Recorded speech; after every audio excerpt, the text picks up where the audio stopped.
मित्रों नमस्कार। आज हम आपको मिला रहे हैं पूर्व कल्याण पदाधिकारी रजौन विश्वनाथ प्रसाद शाह जी से। और हम जानते हैं कि सेवानिवृत्ति के बाद ये कैसा महसूस करते हैं, उसके पहले कैसा महसूस करते थे और अपने जीवन काल में किन किन उपलब्धियों को हासिल किया है। सर प्रणाम। प्रणाम। सर आप सेवानिवृत्त कब हुए? 2012 में हम सेवानिवृत्त हो चुके हैं। अच्छा, 10 साल हो गया 10 आपको। साल हो गए। तो उस समय और अभी के जीवन में कैसा अंतर महसूस करते नहीं, हैं सर? हमको कोई अंतर नहीं दिखा रहा है, क्योंकि उस समय भी हम समाज से मिलते जुलते थे और आज भी समाज से मिलते जुलते हैं। और दिनचर्या में सर? दिनचर्या तो हमको उससे अभी थोड़ा सा आराम बुझा रहा है। आराम बुझा रहा है। आराम बुझा रहा है। अच्छा, तो कैसे दिन काटता है सर, क्या करते हैं सर नहीं, अभी? दिन देखिए अभी भी जो है ना कुछ न कुछ सामाजिक काम में हम साल में 2 बार हॉस्पिटल में जो है ना, जो हाँ। सरकारी हॉस्पिटल में हाँ। गरीबों के बीच जो भी उसमें रोगी एडमिट हैं, जी। उनको फल वितरण करना, नाश्ता कराना, ये तो हम बराबर करते ही रहते हैं। व्यक्तिगत रूप से? व्यक्तिगत रूप से, वो मेरे खर्च से। अच्छा, अच्छा, अच्छा। अच्छा, तो बहुत बड़ी बात है सर, बहुत अच्छी बात है, हाँ, ऐसी भावना। जो हाँ। भी माना जी, जी, लोग जी। समझे। जी, जी। और जब आप कल्याण पदाधिकारी थे सर, जी। तो यहीं रजौन में ही सेवा दिए या और कहीं सेवा दिए नहीं, सर? नहीं, इसके पहले हम सिवान में थे। अच्छा। सिवान से फिर यहाँ ट्रांसफ़र होकर के आए और जब झारखंड और बिहार बँटवारा नहीं हुआ था, उस समय हम झारखंड में थे, दुमका में। अच्छा।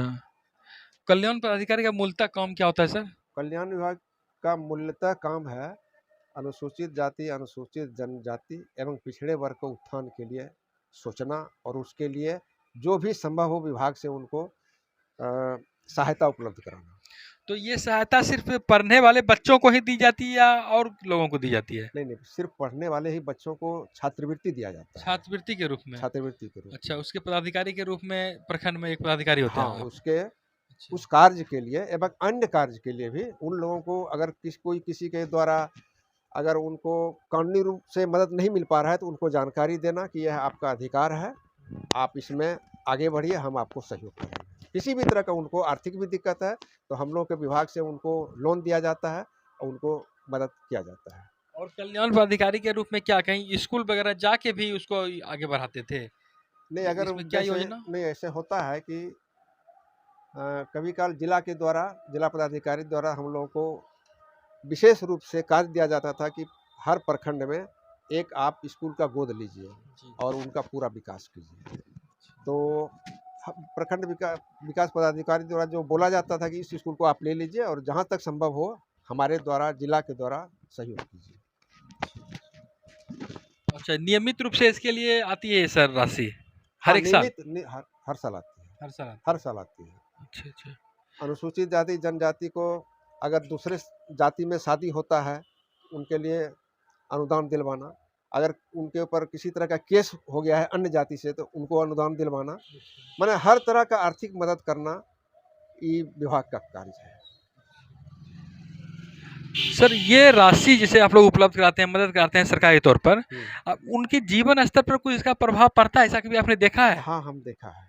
देखिए, जिस बच्चा को हमने छात्रवृत्ति दी है वो बच्चा पढ़ने लायक नहीं था, लेकिन पैसा दिलवाते हैं, बुक भी शिक्षा विभाग से दिलवा दिए, वो बच्चा पढ़ा लिखा और कुछ लोग आगे भी बढ़ गए। सर अगर हम 10 साल पूर्व की बात करें, जिस समय तक आप सर्विस में थे मोटा मोटी, तो बहुत ऐसे बच्चे सर देखने को मिलते रहे हैं जो कि अभी भी स्कूल तक नहीं पहुंच पाते हैं सही तरीके से, या स्कूल जाते हैं तो वो मुख्य रूप से जीवन स्तर कहने का मतलब कि उसका ऊपर नहीं उठ पाता नहीं, है। नहीं, वैसे देखिए वैसी बातें नहीं है। वो हम लोग देखिए समाज में जो वर्गीकरण है ना, कुछ न कुछ ढंग से उन लोगों का माता-पिता कुछ नहीं कर पा रहे हैं या नहीं समझ पा रहे हैं, या वहाँ का जो लोकल जो है उनको नहीं माना समझा पा रहे हैं कि आपको स्कूल भेजना है, लेकिन हम लोग वो भी काम करते थे। और हम लोग शिक्षा विभाग का टीम एक ठो बनाते थे प्रखंड शिक्षा पदाधिकारी के द्वारा कि चलिए हम लोग इस स्कूल में जाएंगे, वहाँ पर बच्चा कम है, क्यों ऐसा हो रहा है, तो हम लोग जाके गाँव में समझाते थे। लेकिन कुछ गरीबी उस ढंग का है जो कि बेचारा फिर भी समझता था, स्कूल भेजता था।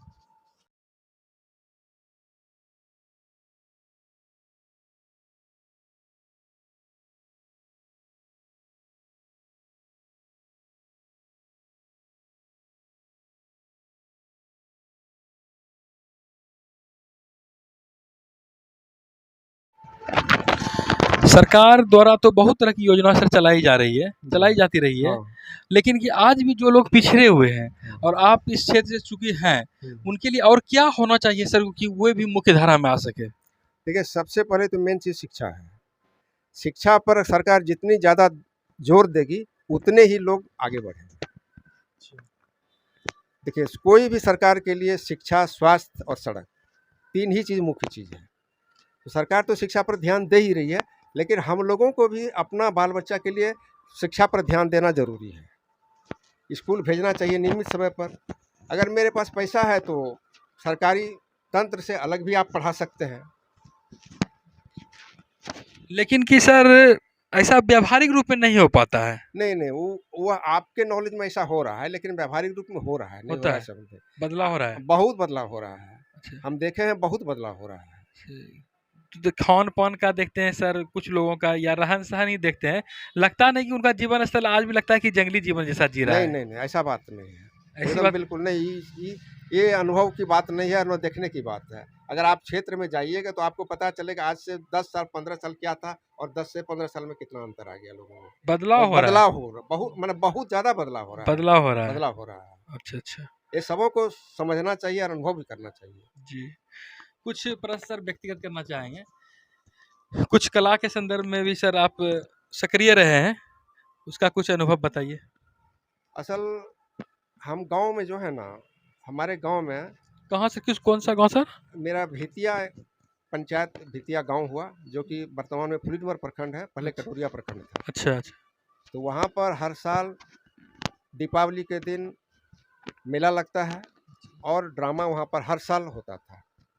तो उस समय हमको लड़की का ही पार्ट दिया जाता था और कोई गांव में लड़की का पार्ट करने के लिए तैयार ही नहीं होता था।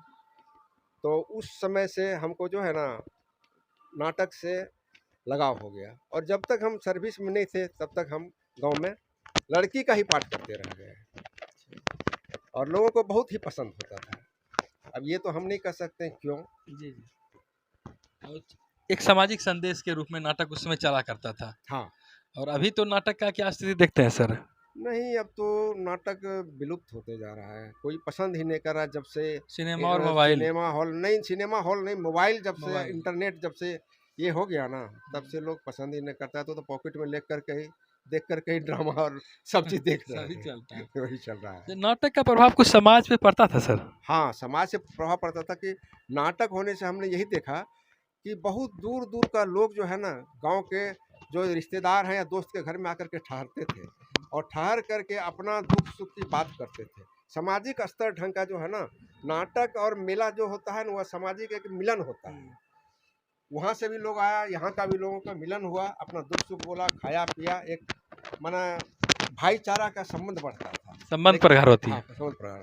लेकिन वह संबंध अब खत्म होते जा रहा है। सामाजिक स्तर अब नहीं रहा है। अब इसका कारण तो मैं नहीं बता पा सकता हूँ। बहुत से कारण रहे हाँ, बहुत से कारण है इसके। कुछ ज़्यादा पढ़ाई लिखाई भी इसका कारण है। कोई अमेरिका चला गया तो अपना देश ही भूल जाता है। देश ही भूल जाते हैं।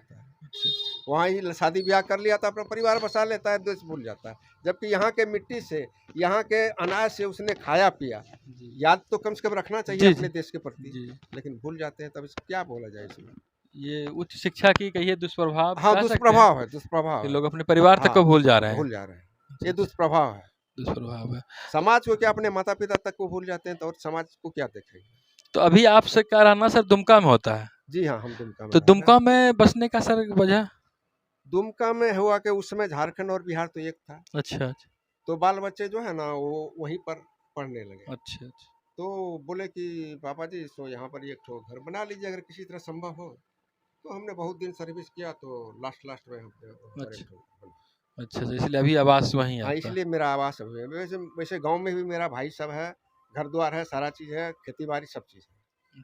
और लोगों से भी उतने ही मिलना जुलना है जितना पहले मिलते थे। अच्छा सर, आप बहुत जगह जीवन में रहे हैं, जैसे बोले रजौन में रहे, दुमका में रहे, भितिया में रहे, और इसके अलावा और कहीं ना बोले सिवान में भी रहे हैं।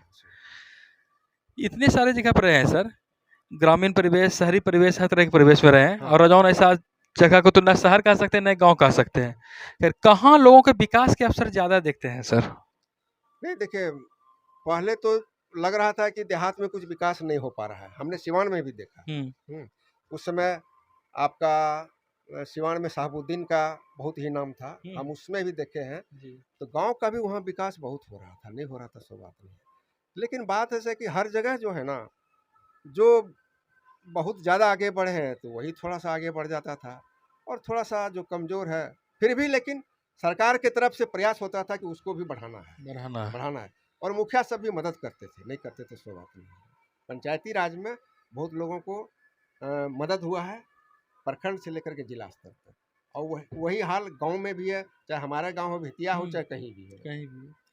गांव तक सड़क बन गया, गांव तक सड़क बन गया, जहां तक जो पुल नहीं बनने का था वह पुल बन गया। आने जाने की सुविधा बहुत हो गई।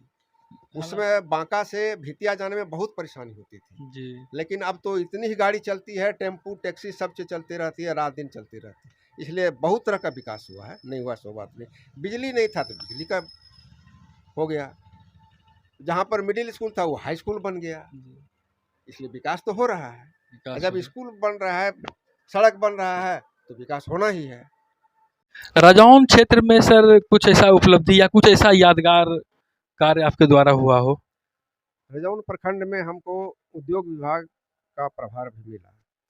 उद्योग विभाग में हमने SSG का गठन किया, स्वयं सहायता महिला समूह का गठन किया हर पंचायत में, और उससे उन लोगों को बैंक द्वारा लोन दिलवाए अपना काम के लिए, कुटीर उद्योग के लिए। और कुछ लोगों को हम जन वितरण प्रणाली का दुकान भी दिलवाए, जो कि आज तक वो लोग बोलता है कि कोई पदाधिकारी आया जो कि हम लोगों को, महिलाओं को कम से कम सम्मान के पूर्वक जीने का अवसर दिया। कितने लोगों को सर आप लाभ पहुंचाए होंगे सर आपके द्वारा मिली होगी? स्वयं सहायता समूह के ग्रुप को 6 ठोके जन वितरण प्रणाली 6 पंचायत में दुकान दिलवाए महिलाओं को अपने प्रयास से। अपने प्रयास से। अच्छा। और वो आज भी चल रहा है। वो कितना बार हमको बोलता है कि आप सर भेंट कीजिए, आते हैं तो भेंट नहीं करते हैं, लेकिन क्या करूं, हमको भी समय नहीं मिलता है, पारिवारिक बंधन है, सामाजिक बंधन है, इसलिए भेंट नहीं कर पाता हूँ। आज संजोग से हमारे मित्र जो हैं विजय शाह के घर में आए हुए थे, तो कुछ लोग मित्रगण बोले कि आपको अपना अनुभव थोड़ा सा बताइए, तो मैं बता रहा हूँ। सर कुछ संदेश सर आप दीजिए आज के पढ़े लिखे युवकों को। सर पढ़े लिखे युवकों को हम यही संदेश देंगे, आप पढ़िए लेकिन सामाजिक स्तर को मत भूलिए, माता पिता को मत भूलिए, और अपना परिवार और समाज को मत भूलिए। आप कितनों भी हाईएस्ट पोस्ट पर चले जाइए, लेकिन समाज को और गांव को मत भूलिए। आज बड़े बड़े जो उच्च पदाधिकारी हैं, वो जो कलेक्टर बन गए गांव का, लेकिन वो आते हैं लेकिन गांव का उतना देख नहीं कर पाते हैं। इसलिए उनको भी देखना चाहिए अपने गांव को, और बहुत लोग देखते भी हैं, नहीं देखते सो बात नहीं है। वो आते हैं तो हमने सुना है कि कोई DM है अगर गांव में आता है तो वो कार पर नहीं आता है, कार को गांव के पीछे ही लगा देता है, पैदल हाथ जोड़ते हुए अंदर गांव में जाते हैं। तो उनका अनुसरण कम से कम अन्य लोगों को भी करना चाहिए। सर आपने समय दिया, अपने जीवन के अनुभव को बताया सर, आपको बहुत बहुत धन्यवाद सर। जी सर, बहुत धन्यवाद सर।